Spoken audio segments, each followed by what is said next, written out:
Good morning students. Today we are going to discuss about the kingdom Protista. As earlier in my previous video, I told you about the kingdom Monera. As I told you about the five kingdom system that was given by R.H. Whittaker in 1969. So earlier we have discussed about the kingdom Monera. Now we are going to discuss about the kingdom Protista, that is the second kingdom. So as we know, kingdom Protista, this includes single-celled eukaryotes.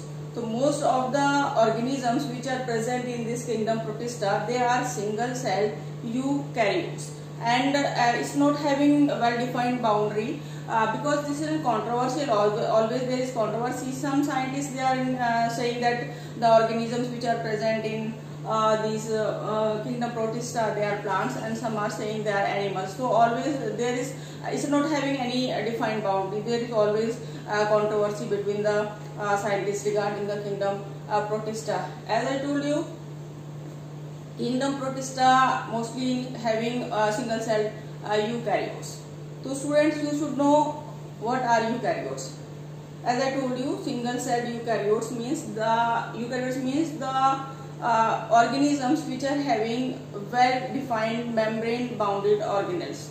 So when we are talking about the eukaryotic cells or these eukaryote or the Protista, they are having well-defined nucleus, well-defined these other organelles and well-defined vacuoles.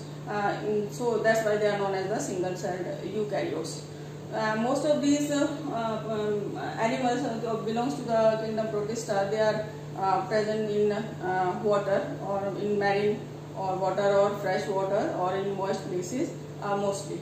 And these organisms, though they are very small organisms, they are single celled, but they are showing both the mode of reproduction. They are reproducing sexually as well as asexually. When they are just reproducing asexually, that means they are simply dividing by the fission, that is multiple fission or the binary fission, and number of times you have just gone through this part.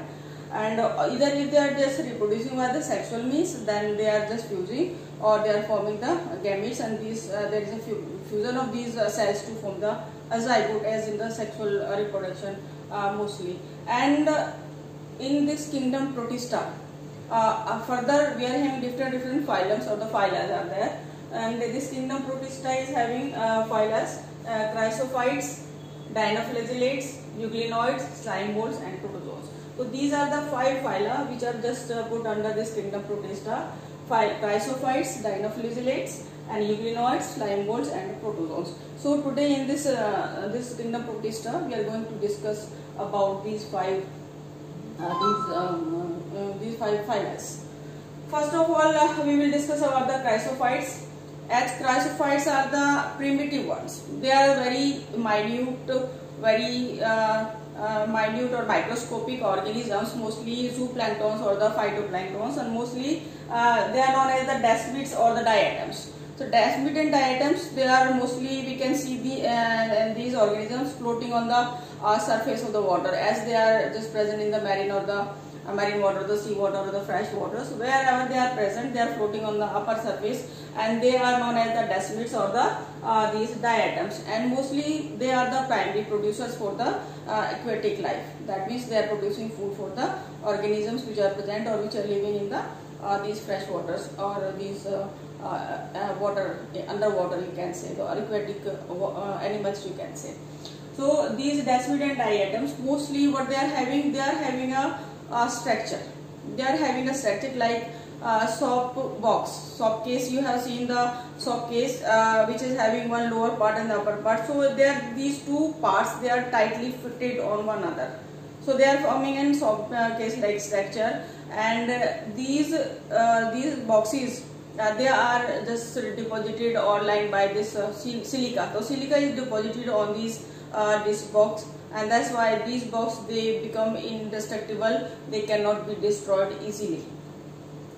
So whenever these organisms, they are dying, these shells, the cell or the outer cover or outer coat of these organisms, this is settling down on the bottom continuously, and after million of years,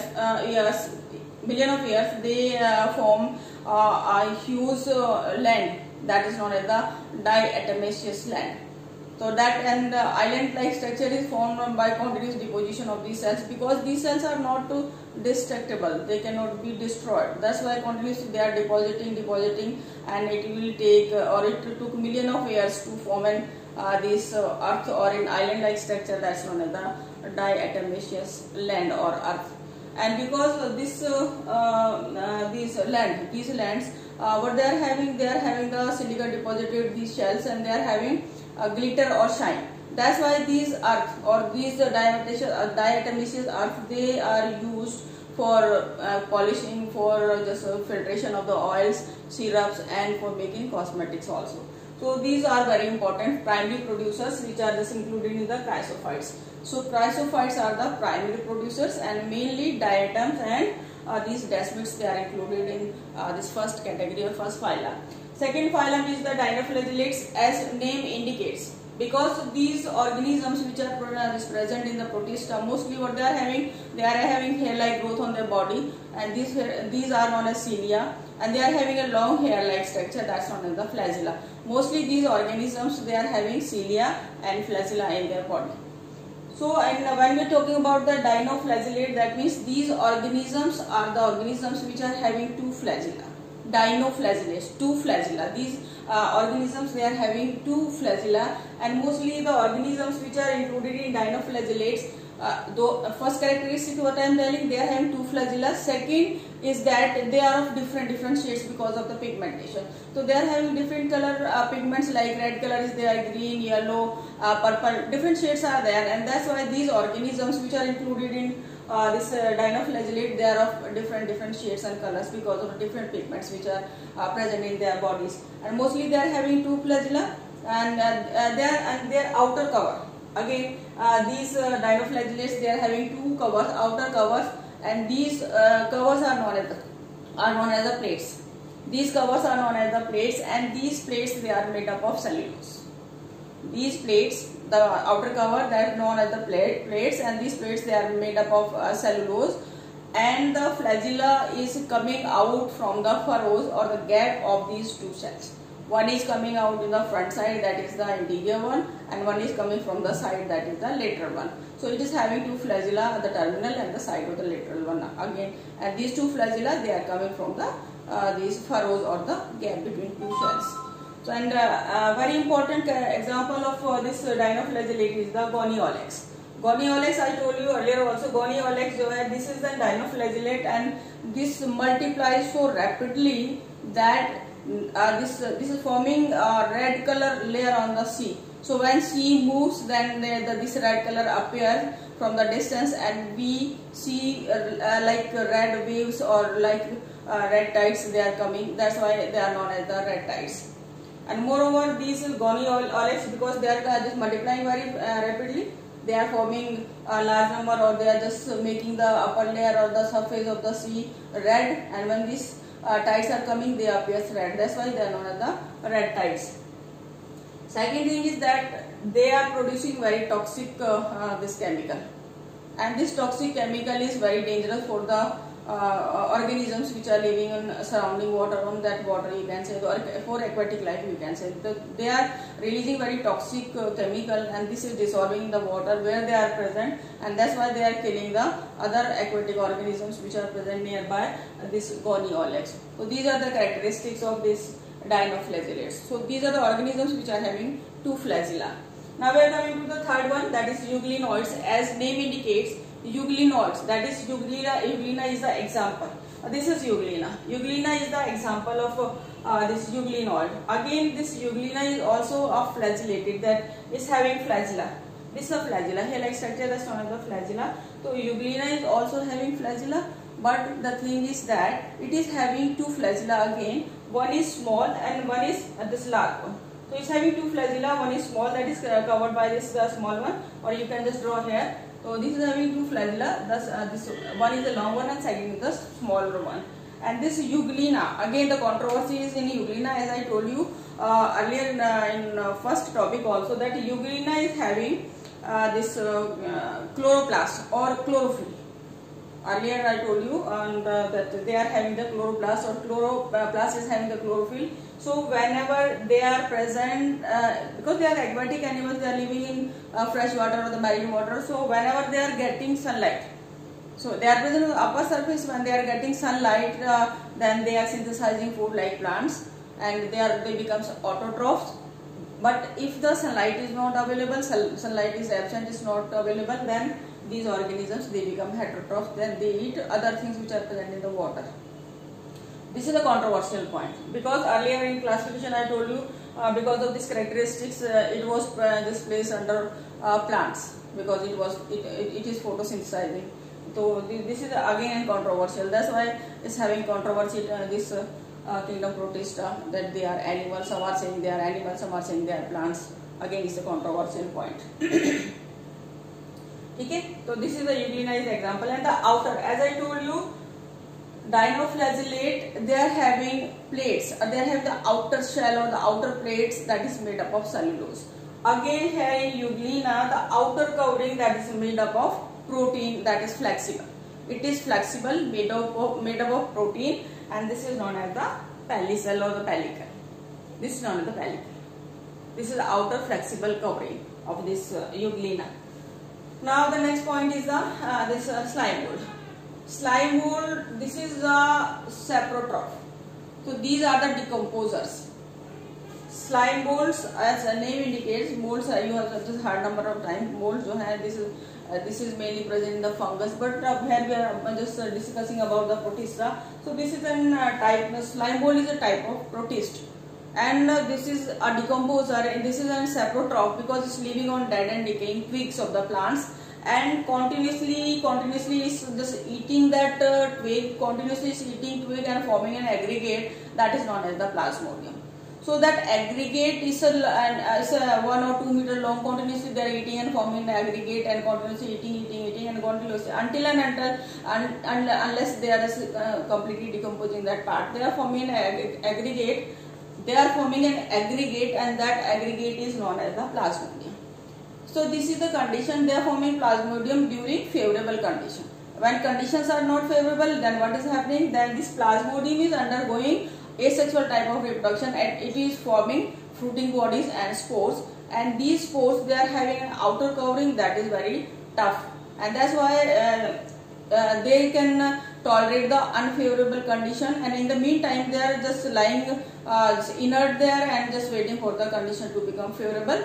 And then they can be also transported with the current of air, with the current of water. That's why they are just taken to the different parts or different region or areas, and that's why these in the form of spores, these plasmodium or these slime molds, they are just spread it to each and every area. That's why this is present everywhere. So when we are just keeping the things out, then these things, they become spoiled because of the mold, this growth of the mold, you can say. That's a fungus. That's a different thing, but it's the same category.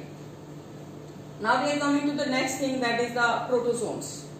Protozoans, they are very familiar. You must be knowing protozoa, that is amoeba. Amoeba is the very common. You are just reading amoeba since very your junior classes. So amoeba, this protozoans, this is again phylum Protozoa you have studied about, and mostly when we are talking about the phylum Protozoa, then we are talking about the amoeba. But amoeba is not only one example. We are having other organisms also which are included in this phylum Protozoa. So again, these protozoans, they have divided into 4 categories, subcategories you can say, subphyla you can say, subphyla. So amoeboid, this is the example of amoeba. Amoeboid type of protozoans, they including amoeba. Amoeba, as you know, amoeba is a single cell eukaryote. It's not having any shape. It can move in any direction and with any shape structure. And the nucleus is there, and is having protoplasm inside, is having vacuole. Food vacuole is there, contractile vacuole is there. So this is the structure of amoeba. So amoeba is the main example of the amoeboid or type of these protozoans. Second is the Entamoeba histolytica. You have heard about Entamoeba histolytica. So this is very common, Entamoeba histolytica. And we are having one disease, that is amoeboisis. So whenever we are just drinking this contaminated water, or we are eating dirty food, So that time we are having loose motion or upsetting of stomach. This is because of the presence of this Entamoeba histolytica that's causing amoeboisis. Okay, this is again disease. They are the disease causing organisms or are disease causing organisms. उसके बाद हमारे पास आता है flagellated protozoans में we are having Trypanosoma. Trypanosoma is again very dangerous. This is causing a disease that is known as the sleeping sickness, and this is carried by an vector that is known as the CC fly. So CC fly is an vector which is transferring this trypanosoma from one person to the another person. As जैसे malaria is spreading through the mosquitoes, similarly this trypanosoma is spreading through the TC fly. TCT is the silent, so we are saying CC fly. So this trypanosoma is very dangerous, and this is causing a sleeping sickness, and the main vector of this trypanosoma is the CC fly. Okay. So this is the flagellated protozoan. Flagellated means the body is having flagella. Trypanosoma is this one. This is the trypanosoma. The body is having flagella. Again, body is flexible because it's having protein membrane that is pellicle, and semi-nucleus because this is the single-celled eukaryotes. This is the example of this flagellated protozoan, that is trypanosoma. Now we are coming to next, that is ciliated protozoan, and paramecium is the example of ciliated protozoan. Paramecium, the body is covered by the cilia, that's why it is known as the ciliated ciliated protozoan. Again, this is the well defined structure. It's a single celled eukaryote, and you can say this is the cytopharynx, and by this gut they are eating the food. They are just with the help of this cilia. What is the use of cilia? Cilia is acting like oars, and it is pushing the food inside this gut, and this food is going inside. By this way it is eating, or it is taking or consuming its food. Okay, this is the example of ciliated protozoa, that is paramecium. And the last is that sporozoans.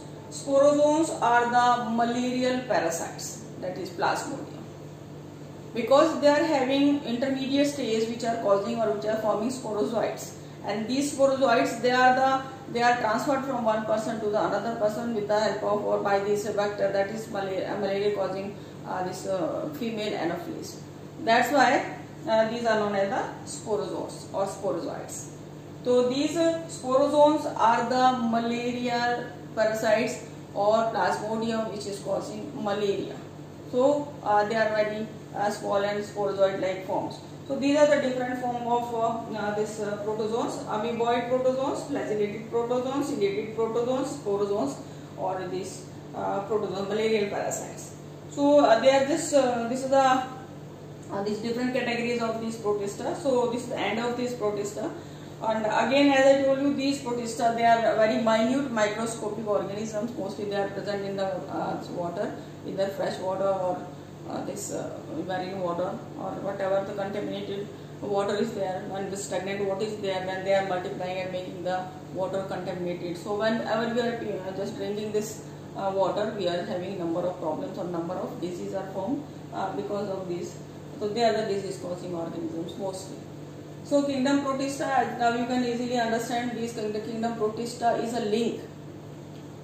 This is very important to understand. Kingdom protista is a link between Monera.